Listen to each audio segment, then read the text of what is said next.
Hi, this is Phil, and I'm here to tell you all about the Capes and Lunatics Patreon. Get early access to all of our interviews, including the monthly Chichester chats with writer and comic book legend DG Chichester, new episodes of classic Capes and Lunatics shows, including The Quantum Zone, This, That, or the Third, and many, many more specials, all completely uncensored. Access starts for $3 a month, full video when you pledge $5 a month. Check out the link in our show notes or go to patreon.com/capesandlunatics. Hope to see you there.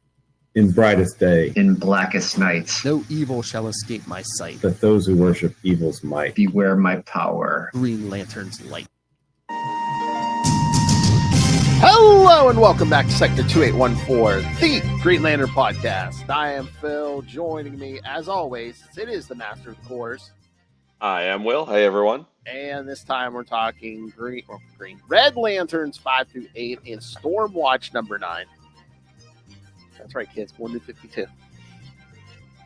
New 52. New 52. The 50th of the twos. Yes.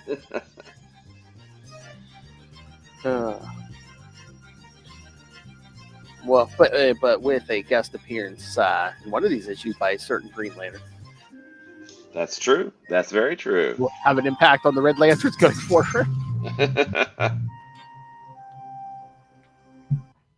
All right. So, I know you did bring up. Before I get to Civil Corps, did you see we finally got a confirmed Hal Jordan also? Yes, they confirmed that too. So Yeah. we have Hal Jordan and John Stewart cast for the Lanterns. Yep. So what do you think, Hal Jordan super fan? What do you think of that? Well, Kyle Chandler. I know they're going for an older Hal, who's the thing that concerns me about an older Hal is we don't get either a rebirth, a Twilight, an Emerald Twilight, a rebirth, a Sinestro Corps War, or a Blackest Night, because that's going to take a lot to set up, right? So I don't know if it means that that's not coming, or maybe it'll come in a different form, But I think, they're both really great actors, so I'm still hopeful that it's going to be good. We've talked about this before. When I think Green Lantern, I don't think cops solving, crimes on Earth. I want there to be a bit more cosmic scope to it. But again, we'll see.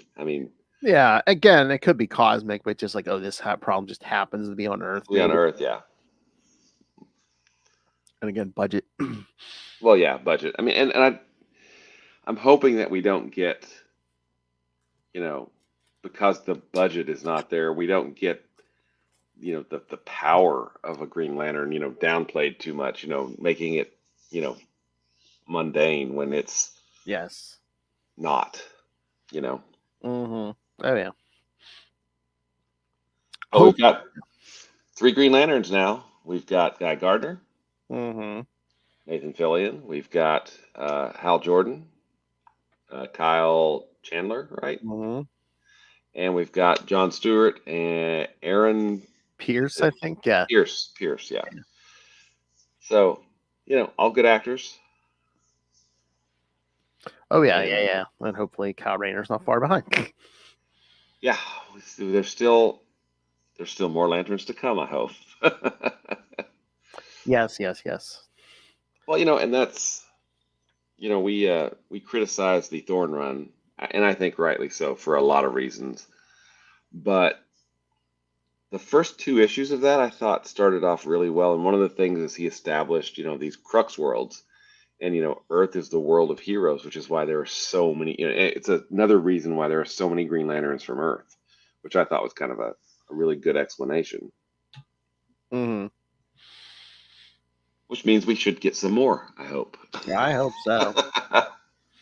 Well, hopefully it does good. Again, and since this is a show, hopefully we'll get more extra other seasons. Yep. And, it's all one universe, so we should get tie-ins to whatever this ongoing story for the movies, is going to be. I don't know. Yes. But I'm hopeful. I think I think it's going to be good. It's just, we've been waiting for it for a while now. 2011. Sorry. Oh, is that long?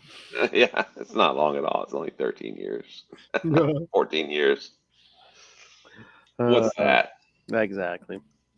All right, now Civil Corps stuff. You were going to Green Lantern Civil Corps. That's right. Yes. Well, basically, this starts bringing the lanterns together because it opens up with John Stewart and his quote unquote sister.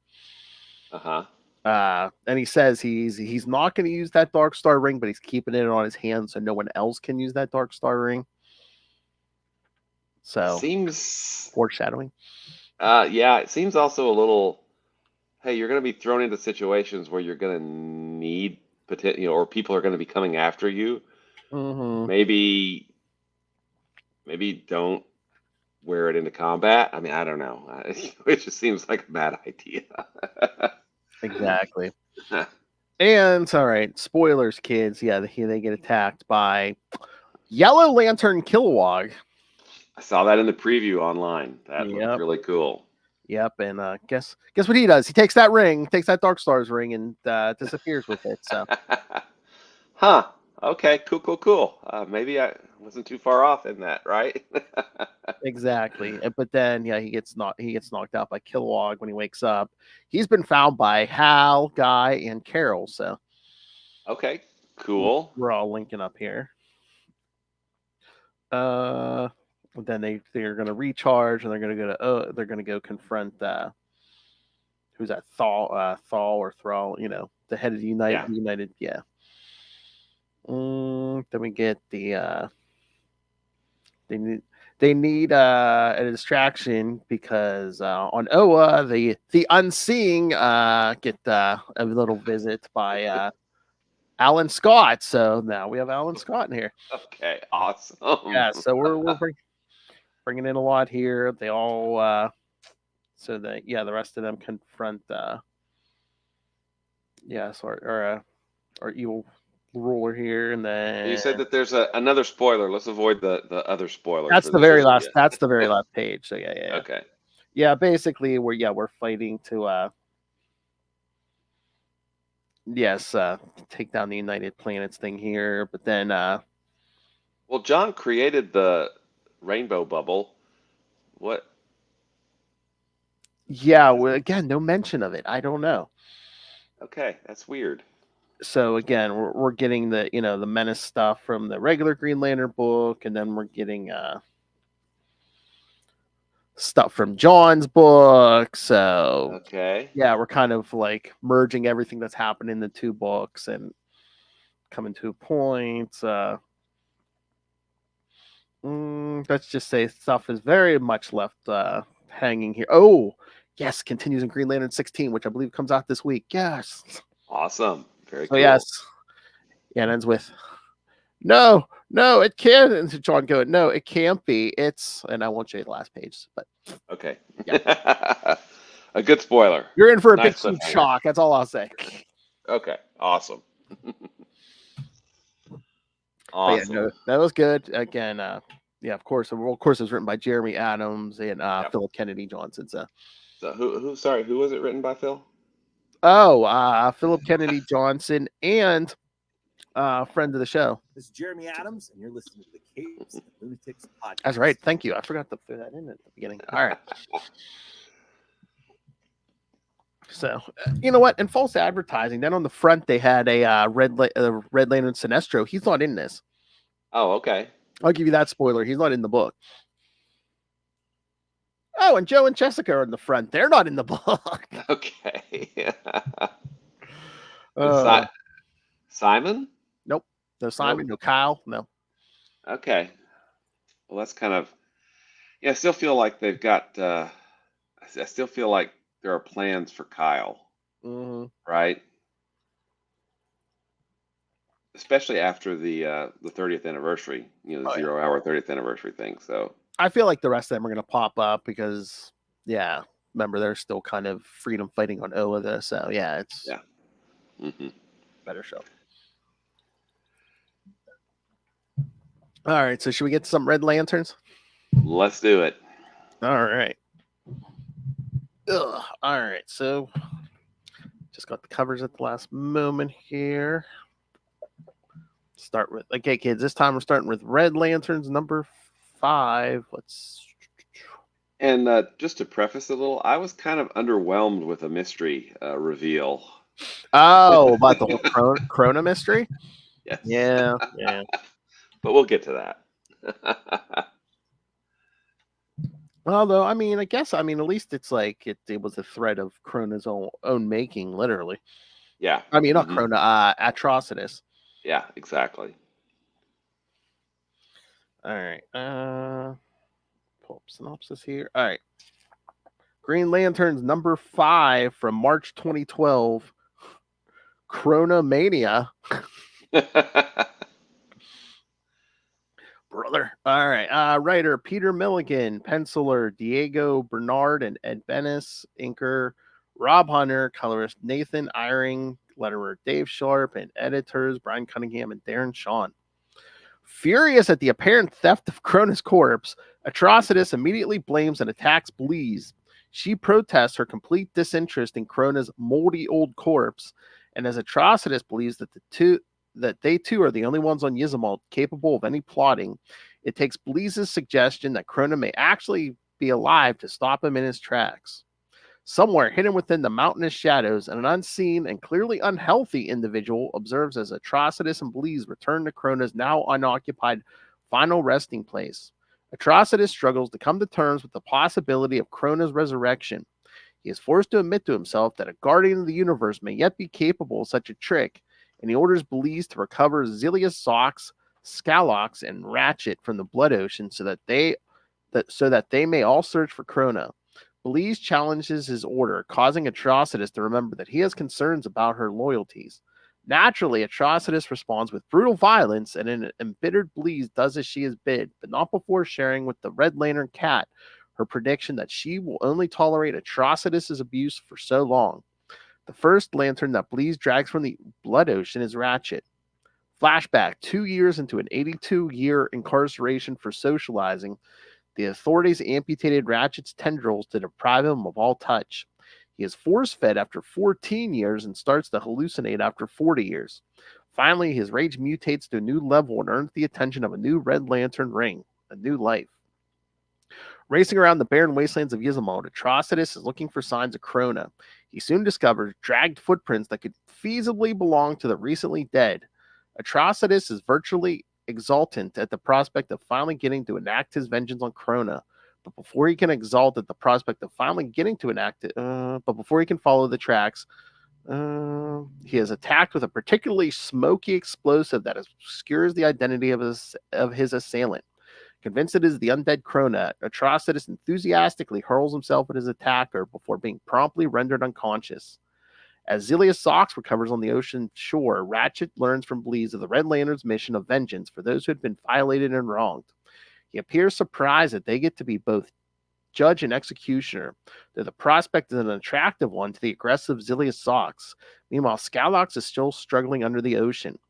Flashback, Scalox's erstwhile employer, the great criminal Lancer, threw him into a furnace alive without a second thought. The pain of the flames, however, was nothing compared to the anger and hatred that Scalox directed at himself for allowing his murder to occur, a rage worthy of a Red Lantern ring. Bleez drags an apocalyptic Scalox to the shore, and while Ratchet gathers from his muttering that Scalox was once a professional killer, Ratchet is disappointed that the Red Lantern rings appear indifferent to morality, while Zilia Sox has already grown tired of Ratchet's useless talk. Any further philosophical debate is cut short by the arrival of Atrocitus, who reminds them of the Red Lantern Oath and declares that they are going to hunt down Krona. He then quietly perceives that a new red ring is headed towards Earth. On Earth, as John Moore watches from his apartment doorway as his brother Raymond is being manhandled by 3 police into a car, John tries to convince himself that he's doing the best thing for his brother, but Raymond is shortly escalating the situation with his aggressive resistance. The police retaliate with brutal punishment, breaking his skull open with their batons. Throughout the beating, John discovers that he is impotent, unable to intervene, having spent a hard lifetime suppressing his own rage. Afterward, he mutely kneels beside his dead brother, recognizing his own cowardice that led them both to this point. He is overcome by a torrent of rage and self-loathing that heralds the arrival of his On his finger of a new Red Lantern ring, Jack Moore becomes a Red Lantern. Okay. Thoughts? Yeah, so Atrocitus gets knocked out, but then he shows back up. 'Cause I'm a little bit, because the next issue, it seems to jump, and maybe I missed something, because at the beginning of, what is it, number 8, Bleez is suddenly in charge, or yeah, anyway, I'm a little bit confused by what's kind of going on, but yeah, I thought this was a good issue. I mean, and it answered the question about, hey, where are the red rings? Well, they're still going out and they're getting people, so okay. Yeah, it seems like, all right. You know what hit me? Because again, they did this with other New 52 stuff. Tell me what you think, because like before New 52, didn't it seem like the red? I mean, there weren't a ton of Red Lanterns, but like they just seemed like murderous rage machines. But now it almost seems like they're trying to almost redeem them to the level of at least anti-hero, where it's like, oh yeah, they're going to go out and like they'll murder, but they're going to get justice for beings who've been wronged or. Well, yeah, and I think I think you're kind of right, but I also feel like, and I don't think Peter Milligan here is making that. I think they have a good side and a bad side of the emotional spectrum. I disagree with that. Yeah, because fundamentally emotions are what they are. How you deal with them, how you use them, yeah. And how you use them, that's what's good or bad, right? So sometimes rage is an appropriate response. I mean, fear sometimes keeps us alive, Yeah.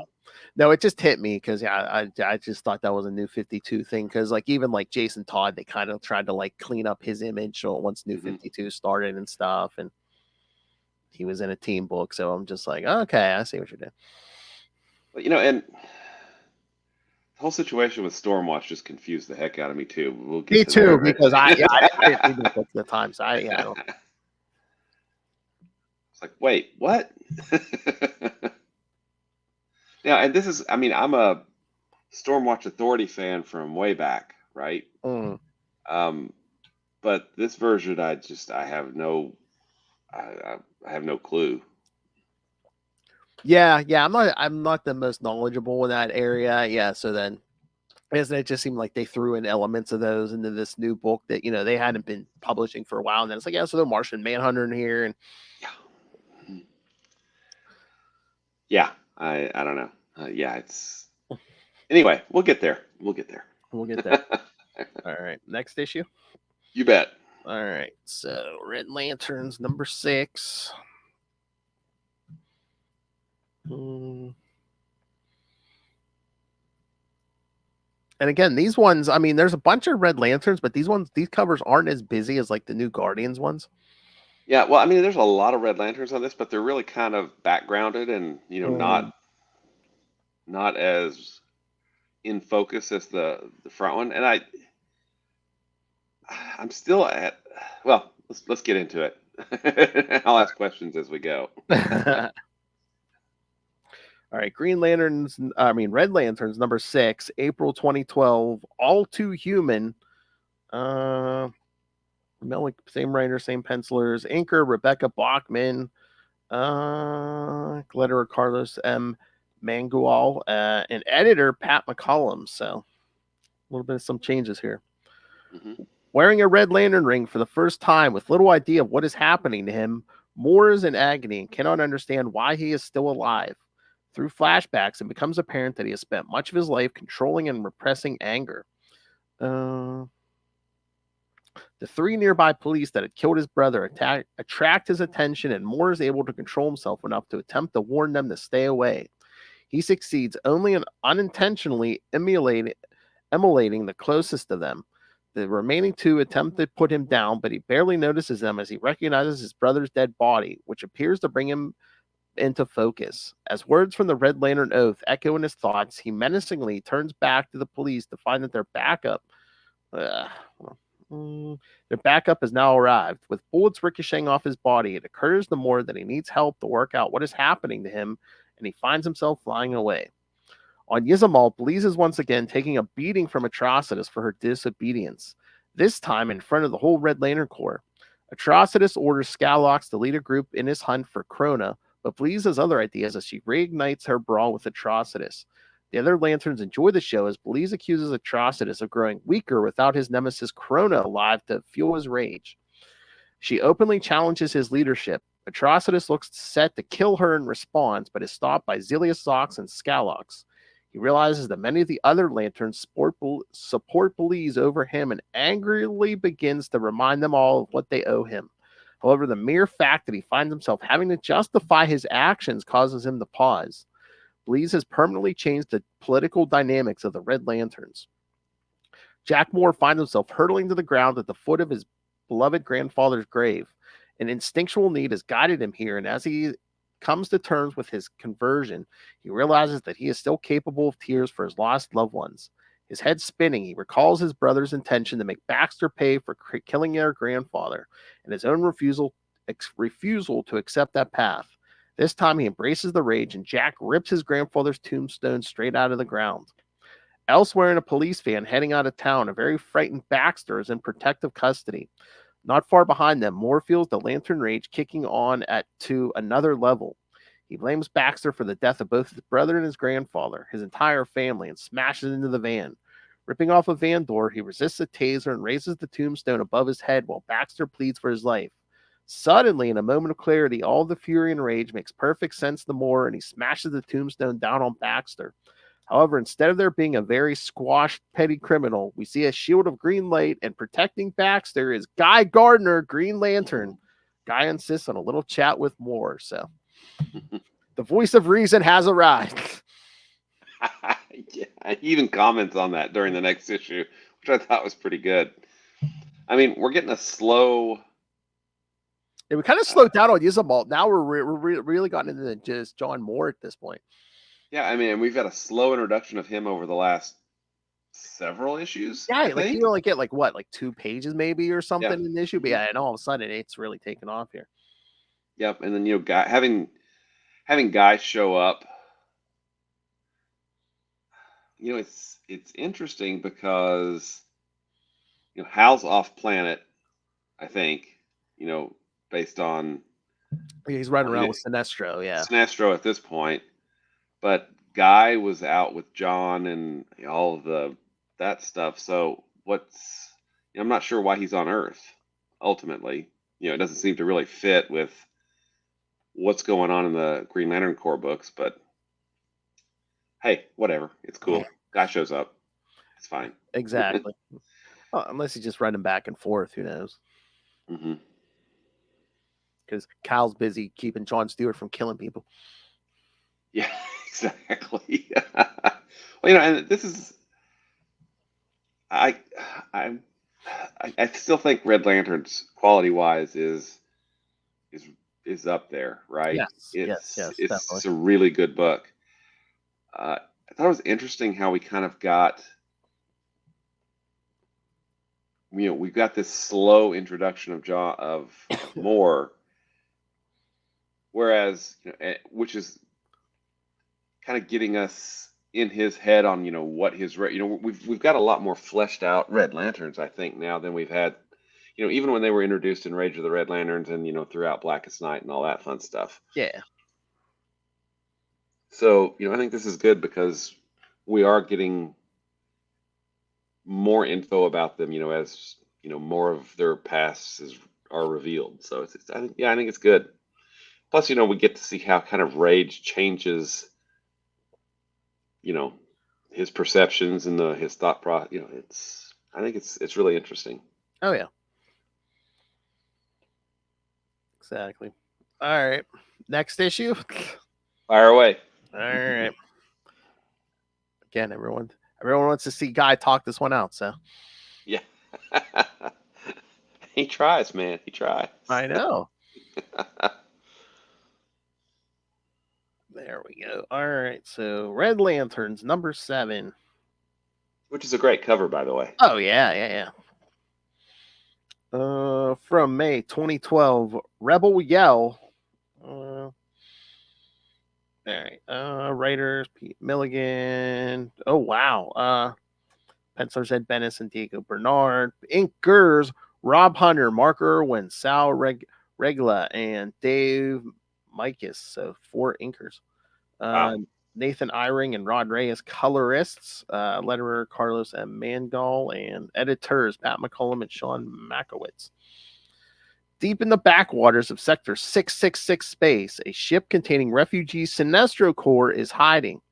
Its occupants have witnessed the execution of much of their corps at the hands of Sinestro, and all have chosen to remove their ring fingers rather than risk detection by removing the ring itself. There is some hopeful discussion of finding other Sinestro Corps survivors, but this is quickly undermined by the violent arrival of Bleez with a large handful of red lanterns. Bleez orders that some be kept alive for interrogation and declares a new age for the Red Lanterns, the Age of Bleez. On Earth, Guy Gardner, Green Lantern, is fending off furious attacks from newly converted Red Lantern Jack Moore. As their conflict throws them among heavy, fast-moving traffic, Moore cannot understand a word Guy is saying, owing to the angry red haze of his Red Lantern ring. While fending him off, Guy is trying to get through to Moore, recalling his own brush with being a Red Lantern. Some of it must be sinking in because Moore is enraged by the seemingly ridiculous talk of green, red, and blue lanterns. He lashes out at Guy before managing to stammer a request for help. Guy is so stunned by the event of a Red Lantern speaking coherent words to him that he almost lets himself get run over by a car. He is saved by Moore. The resulting pileup of car crashes, however, requires Guy's immediate help, and he is unable to pursue Moore when the Red Lantern takes off straight upwards. As Moore plummets through the empty vacuum of space, pulled by his own ring towards an unknown destination, he is in sufficient control of his intelligence to realize that no normal human being would survive his current actions. He concludes he must no longer be human. On a barren asteroid, Bleez is interrogating the recently captured Sinestro Corps. She learns of Sinestro's change of allegiance to the Green Lanterns, but refuses to believe it. Her personal grievances against the Sinestro Corps lead her to promise war against Sinestro and what remains of his Yellow Lanterns. Philo, the subject of her interrogation, mocks her for presuming to have deposed the greatly feared Atrocitus, a lantern that even Sinestro feared. Bleez napalms the insolent Yellow Lantern black cinders. That's one way to do it, but not without acknowledging some truth to what he was saying. She then declaims to all her Red Lanterns that Atrocitus is now a shadow of what he once was, stuck in the past, scurrying around Gizmo looking for the corpse of Krona. On Gizmo, Atrocitus feels like he is closing in on Krona as he enters the Abominable Zone, a place where he conducted and buried his first failed experiments in creating the Red Lanterns. Atrocitus admits to himself that his power has waned with Krona's disappearance. When he detects nearby movement, Atrocitus expects the opportunity to slaughter Krona, but is shocked to come face to face with one of his monstrous early Red Lantern experiments, Abysmus, seemingly back from the dead and wearing Krona's skin. Abysmus has constructed a small army of fellow zombie lantern experiments as Bismorphs, and their agenda is clear: revenge on Atrocitus and the Red Lanterns. Atrocitus is ecstatic that Abysmus has chosen to wear Krona's skin. This serves to re-inspire his lantern rage as he starts ripping through the horde, heading straight for Abysmus. Just as Atrocitus gets his hands at Abysmus's throat, a new Red Lantern crash lands out of the sky. It is Jack Moore. Atrocitus demands that Jack explain his presence. Then Abysmus plunges a spear of rock through Atrocitus' chest. Within seconds of arriving, Jack Moore finds himself surrounded by a horde of angry Abysmorphs. So, in the middle of those petty family squabbles. Yeah, exactly. All right, so yes, kids, the two plot lines have literally crashed into each other. So I feel like Guy got taken out of the action a little too easily. Yeah, but I mean, he was distracted. He was, Yeah. helping in a sense. I get it, but yeah, we get Jack on Ismalt. We get Bleez. She does not like Yellow Lamp. She does not like Sinestro Corps at all. Yeah, exactly. But yeah, no, this was a good issue too. I mean, we're building up to something, and we're getting closer to that.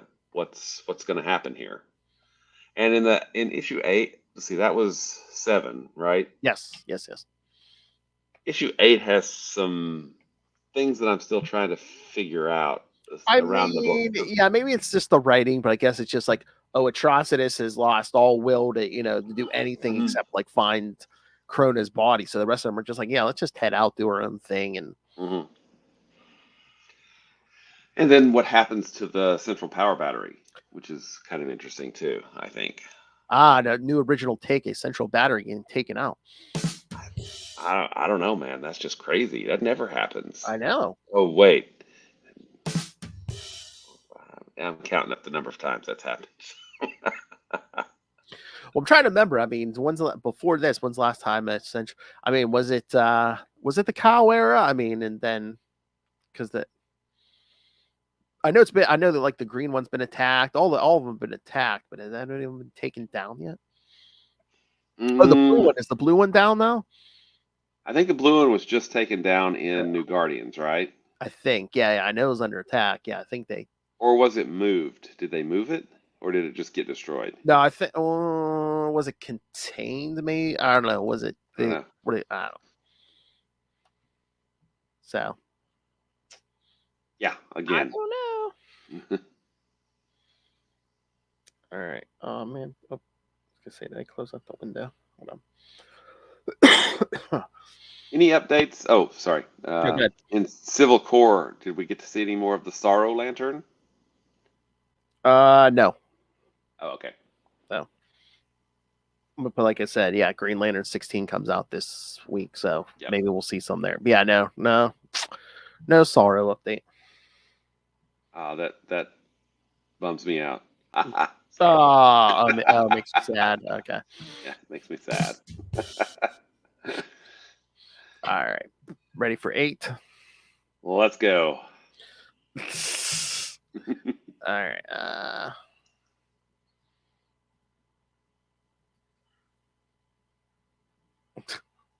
right. Red Lanterns number 8, June 2012. Death on Yzmalt. I love some of these cover things. Bloodbath on Planet Rage. That's metal. That's pretty metal. You gotta be kidding me. All right. Yeah, I don't think there's a synopsis for this one. All right. Writer Peter Milligan, pencilers Andreas Ginaldo, Jorge Jimenez, inkers Mark Irwin and Jorge Jimenez, colors Nathan Eyring, letterer Carlos M. Mangle, and editors Pat McCollum and Sean Makowitz. Yeah, so for some reason, this is like the only one that doesn't have a synopsis. So. Well, yeah, and it's the one that's a little bit confusing because it looks like maybe that's why. What was his name again? Abysmus. It looks like he corrupts the red central power battery. Does something to it. Yeah, it's like.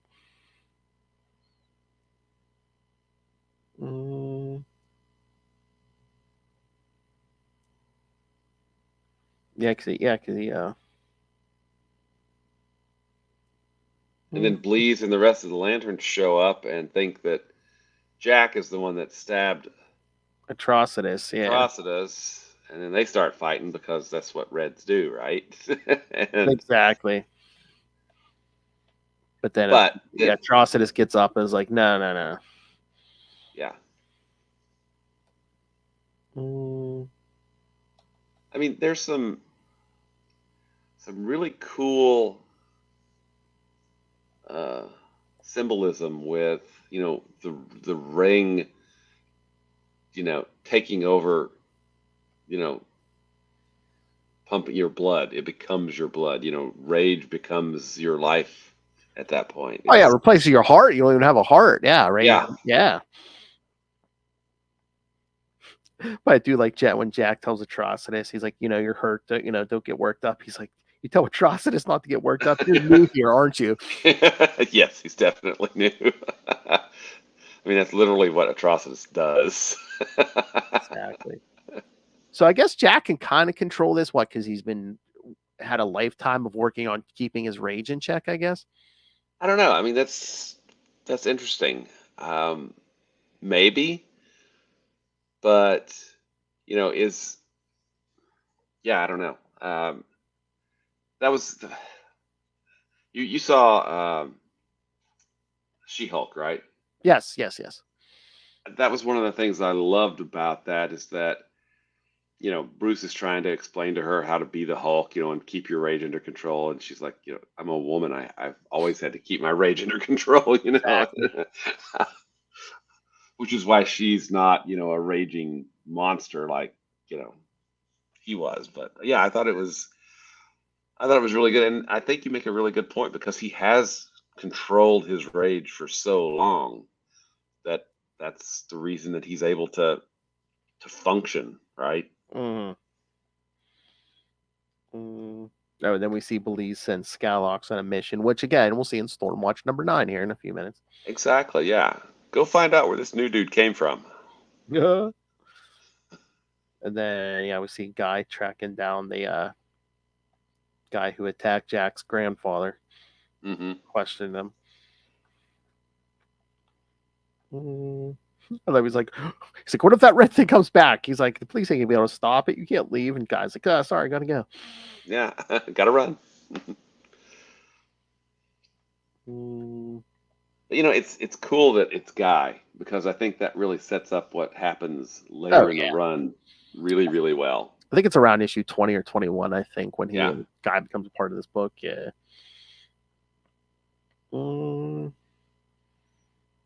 Yeah, we see Jack like ring up this big monster thing and basically fighting with the other Red Lanterns.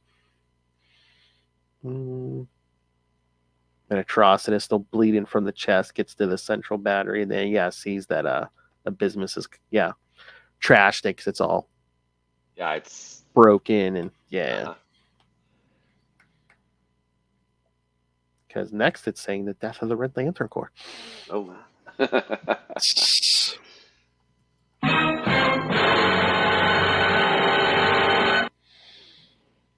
So, all right. So what you think of this one? I mean, like you said, it's a little confusing. How he's corrupted. Yeah. I wasn't sure. I mean, and maybe that's maybe that's something that Milligan is saying. Is that hey, when you're enraged, a lot of things don't make sense. I don't know. I mean. Either that or maybe it's just like because it is such a like I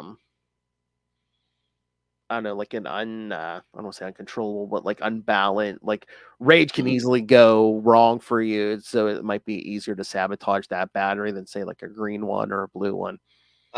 Maybe, but also there's a lot of mysticism around the blood magic and everything. So him like jerking out his own rib and then touching it to the I don't understand what that did, but apparently it's bad. So there we go. Like you said, the whole Bleez thing. It's like where were they going? It's like, well, what was that? Well, yeah, I mean it was a little confusing, but hey, I'm trying to remember, when did she show back up in New Guardians? So is she on her way back to New Guardians, or? Yeah, I'm not sure. I mean, you think you would have had a editor's note for that? Yeah. Come on, New 52. Come on. I mean, they had one for Stormwatch, but yeah, exactly. Yeah, I don't know. I still think this is still really, kind of the close to the best of the Lantern books. I think New Guardian started off pretty strong. Green Lantern Corps, it's got the characters we love in it, but they're awful murdery now, right? And and with the main Green Lantern book, I don't know. I was a little bit disappointed in that Revenge of Black Hand arc, with the with the Indigo Tribe. So I still think this is probably the best of the Lantern books, at this time. Green Lantern, I'm sure Green Lantern will pick back up. I'm not, I don't think, but. Well, again, big things are gonna be happening here soon in the Green Lantern book. I mean, Simon's first appearance, and Wrath the First Lantern, and the end of Jeff Johns' run on the series, or on the all-encompassing, Green Lantern books. So yeah, but yeah, I still think this holds up really, really well, and it has the necessary bloodshed for New 52, but it's not the point. It's more just kind of an after. Yeah. It's part of why we're here. I mean, Red Lanterns are about rage and murder, and yeah. I think you helped me narrow it down, because I was like, there was something bugging me, but I think it's like, yeah, New 52 is trying to paint them as like anti-heroes, but they're still a little too murdery. Wonder if Yeah. that's why Guy comes in later. Kind of, it's like, yeah, we're Well, kind of gonna. And I think you're right. I think that they're kind of addressing that because they're making them less rabid animals. Yes. Right? Yeah. Giving them some intelligence so that they can make. I mean, they're still going to choose to murder people, right? But now we at least see some, thought processes there, and perhaps get some reasoning, as to why they're doing it. Exactly. All right, ready to get to this? I do have. Yeah, I do have a question for you. Yeah. Does Scallox actually speak in the Stormwatch issue? I can't remember. I don't remember dialogue by him, but I could be wrong. Did he in the fight with Apollo? Maybe. Trying to see. I don't. Well, Apollo hits him and goes, but he's making noises, but he's not like. Oh yeah, a little bit. I mean, when he hits Midnighter, he says, "Now you'll die." Oh, okay, cool. Yeah, a little bit. Yeah, it's not a ton of dialogue, but yeah, I mean, he's throwing around some sounds and says a sentence or two, but yeah, nothing major. Gotcha. Okay, yeah, this book was different. Yeah, and again, like I said, I wasn't sure if it's just because I hadn't read Stormwatch in the New 52, so. No, I mean, I've read. It was part of my dissertation, so I really focused on the Warren Ellis run of Stormwatch, and then Stormwatch Volume 2, which led into the Authority. So I read and studied all of those, and this just didn't really feel like those characters to me. But hey, it's New 52. It's not those characters, or maybe it is. I don't know. It's uncertain. A version, yes. All right, let's get this Stormwatch. Stormwatch number 9. Here we go. All right, Stormwatch number 9. There we go. Stormwatch number 9 from Volume 3, number 9 from July 2012. The Da Vinci Coda. Yeah. Writer Peter Mill again. Boy, I wonder why these books crossed over. Yeah. Penciler Miguel Sepulveda. Inker Miguel Spadalva. Penciler and inker, same person. Colors Alex Sinclair and Pete Pantazis, and letter Rob Lee, editor Pat McCullum. Midnighter is in the training room questioning his decision to join Stormwatch when the engineer calls him and Apollo for a mission. Meanwhile, Jack Hawksmoor, Jenny Quantum, and Martian Manhunter are in Rome dealing with a superpowered person. Jenny quickly subdues him, and the team prepares to return to base. Back in the United Kingdom, Apollo and Midnighter intercept a Red Lantern named Scallox, who enters Earth's atmosphere. Apollo questions why he came to Earth, but Scallox simply attacks without answering. He burns Apollo's eyes, and Apollo heads up into the sky to regenerate with the sun's rays. Midnighter takes on the creature and ends up cutting off his arm. This separates Scallox from his red ring and allows it to be defeated. They take it back to the Eye of the Storm to study. The others arrive back from Rome with their captive, who identifies himself as Piero Rosso, who calls himself the Vitruvian. Yep. Yeah, he claims he is from an incarnation of Stormwatch from the past, and that the Shadow Cabinet killed his lover, and he's mourned her loss ever since. Talking about his plight causes his powers to manifest again, and the destructive energy starts tearing the room apart. It also causes Scallox's ring to get free from containment. The ring detects Piero's rage and seeks him out as its new wielder, but Midnighter breaks Piero's neck so the ring won't take him. The ring then turns its attention to Midnighter, but the engineer contains it before it can do anything. With the threat contained, the team celebrates, but Midnighter heads off by himself, still questioning whether or not he should stay with Stormwatch. So yes, this, maybe it's just me, but I thought this issue summed up the New 52 very nicely. Yeah, we won by snapping someone's neck. Good point. Yay. Did you see the last bit of his workout at the end of the issue? Who showed up in the holograms? Oh wait, who was who was it? Oh, was it Batman? Yep. Yes. Oh yeah, I noticed that. I was like, wait a minute, is this gonna be a plot point or something? Batman, Yeah. my favorite character. Now, one of my probably one of my favorite books was the Planetary Batman Night on Earth crossover, which is just awesome. It really is good. A great art by the recently passed John Cassidy, and it's just it's a really well done book. I mean, there's lots of comedy. You have the Englehart 70s version Batman show up. You have the Dark Knight Batman show up. You have the 60s TV show Batman show up. Nice. It's a great read. But this, I don't know, this issue didn't work for me very well because it was just so, it felt unfocused. Yeah, do you think it's like they had a regular story set, but it's like, yeah, let's guest star a Red Lantern because Pete Milligan's writing that book too. I don't know. I mean, I'll be honest. Milligan usually, I think, does a better job. Maybe this one was last. I don't know. But this just doesn't feel like his normal level of work to me. Yeah. But. And we got Martian Manhunter in here, and all that did was remind me that he and Guy Gardner don't know each other, which just annoyed me for some reason, I know. Bugs me too. But yeah, I don't know. So explain to me this: they cut his arm off, and he didn't die immediately because the ring wasn't supplying the energy.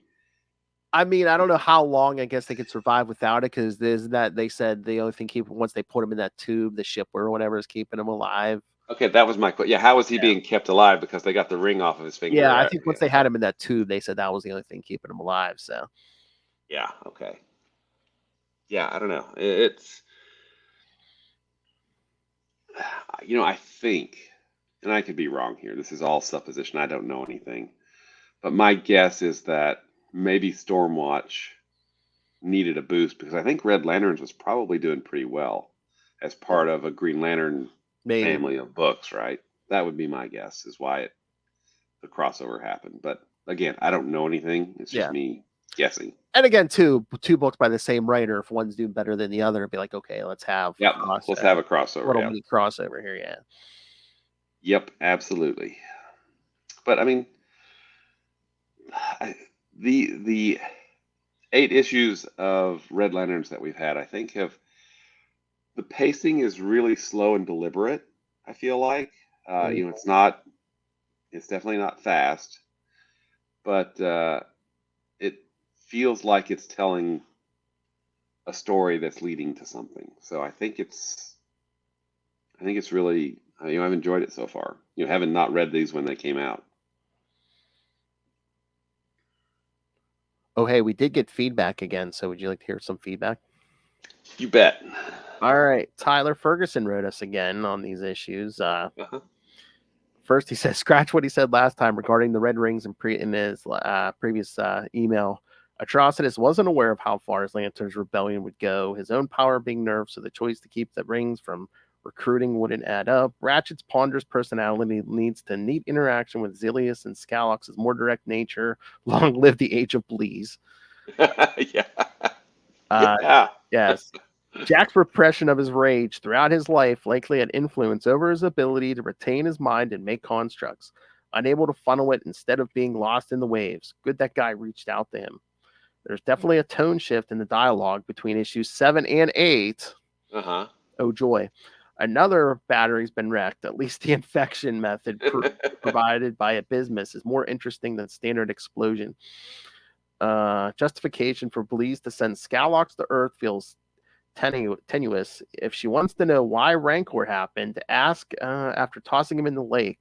Was surprised to see Martian Manhunter in Stormwatch 9 since in New 52. He proudly read about Justice League of America and Justice League United. Yeah. Sucks that happened to Vitruvian Man, but at least the Sun Moon couple was okay. Final note: do you think the upcoming 4-way story between the Lantern books was decided upon due to editorial mandate?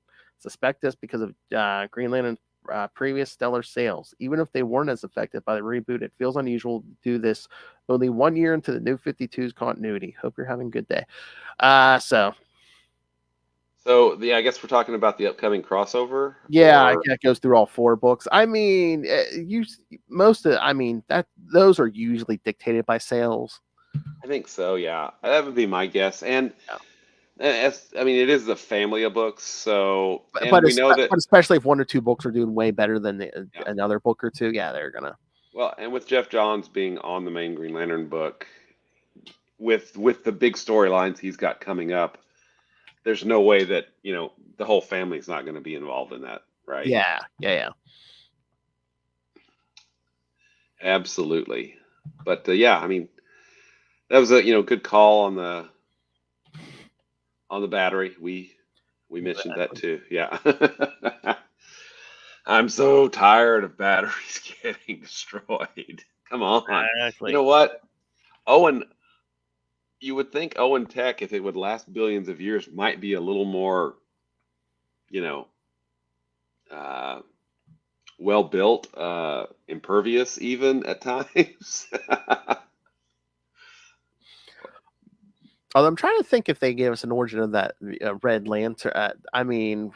Did Atrocitus kind of steal that technology? So well, it was blood magic, and it kind of rose up out of the blood lake on his malt. So it might not have all the safeguards a regular battery does, and again, well, but according to Ganthet, it's all built on Owen Tech, right? Because the rings, remember from Blackest Night, and we got a big Black Lantern battery as well, for Necron and Black Hand. So I don't know. I'm just thinking he didn't do the last update. Yeah. Yeah, he probably does need to patch a few things. So there you go. All right. Anything else on these, William? Nope. I'm good, sir. Thanks for the feedback, Tyler. Yes. Thank you, Tyler. All right. Next time, yes, we're going to do one more Red Lanterns episode, Red Lanterns 9 through 12 and issue 0. And then we're going to get back to the regular Green Lantern book in 2 weeks. Who's in that? Hey, my drop, boy. Yeah, who's in that book? I, of course, love Hal Jordan. Oh, okay, that's who's in there. Good. Exactly. That. Well, I should have just said Simon Bass. All right. I know. I was setting you up for that. I should have. Red Lantern number 0, annual number 1, and Green Lantern 13 and 14. So, and then we'll get back to the core, Green Lantern core 13 through 15. Then we'll get to New Guardian. Oh, see. So after next week, we're kind of gonna flip pretty quickly between the 4 books. So because they're a lot more intertwined, right? I guess, yeah. Pretty much it'll be that way until episode 200 and 201 when we do a 2-part Millennium special. Millennium. And then of course the last week of the year we're gonna do the Larfleeze Christmas special. We'll have to make those cookies. Oh, yeah. All right. So, yeah, lots of good stuff coming here, kids. And again, it's New 52. We're still going in order. So, and again, you can send us thoughts on these issues. We'll read them next time. Email us, CapesandLunatics@gmail.com, or call the voicemail 614-382-2737. That's 614-38-CAPES. And remember, you can find all things Capes and Lunatics episodes, social media, merchandise. Get your brand new Capes and Lunatics merch or classic Capes and Lunatics merch. And also remember, Deadlier Than Eddie Red Lantern. Love Hellfire demands that you rain random money on us through the Cash App link. So please do that. Make it rain. Yes, to make us dance on that metaphorical pole. Because last thing we need is some red ring come looking for us. She looks like she was just working a stripper pole down at Divas. And of course, the Patreon, where again, Lilith and I give you something new, something exclusive, completely uncensored every month. And again, if you're a patron, you can request topics for us to discuss, like our good friend Justin has. All right, so you can find everything you can find the Patreon at patreon.com/CapesandLunatics, and you can find everything at tubespace.io/CapesandLunatics Podcast Network. That's tubespace.io/CapesandLunatics Podcast Network. More vicious and brutal than ever. All right. Sounds like a promo for Red Lanterns. All right, kids. So now get to this Will Allred, master of the Green Lantern Corps, master of the Quantum Zone, master of podcasting, and master of several successful Kickstarter campaigns, Mr. Will Allred. Well, you can graphic up here. Yep, you can find me at Walred. That's at WALLRED. That Gmail and Blue Sky and Facebook and Twitter and all of those places. If you'd like to find the comics that I write, you can do that. Crossover Division is at crossoverdivision.com. We'll be launching issue 6 soon, I hope. Sometime this month, I hope. We'll see how that goes. But again, you can check that out at crossoverdivision.com. And then you can also check out Diary of Night at diaryofnight.com. And finally, you obviously have great taste because you're here hanging with Phil and I talking about Green Lantern, which means you probably love Marvel's Quasar nearly as much as we do. So if you'd like to find out more about Quasar, you can do that at the Quantum Zone, quantumzone.org. Seems like I'm getting a package every other day. I am God. Hey, boys, you look at the party? I love the party. I hope it's going somewhere nice. They aren't even attempting to enter our orifices. All right, kids. Remember, 2 weeks. I, of course, love Hal Jordan. Nice. All right, everyone. Thank you for joining us again in 1 week. Red Lanterns 9 through 12 in number 0. And then we'll be back to the regular Green Lantern book. And the first appearance of a new Lantern. A new Earth Lantern. That's right. It's been a while. I